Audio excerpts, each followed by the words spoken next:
குந்தாடிக்கிட்டு இருக்காங்க. இப்ப கொன்ன கடவுள் ஆயிடுவான். அவனை உயிர் தெழ முடியாத சிலுவையில அறையணும்.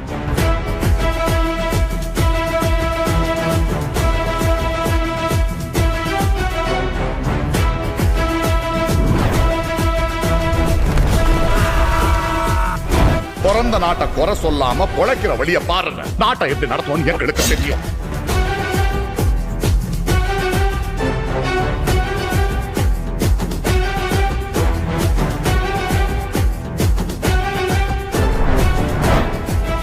உங்க டிமாண்ட் என்ன?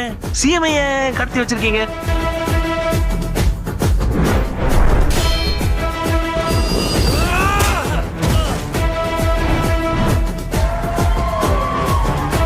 உன்னை காலி பண்ணிடுவேன், அசிங்கப்படுத்திடுவேன்னு சொல்ற எவனா இருந்தாலும் சரி, திரும்பி போற ஐடியாவே இல்லை.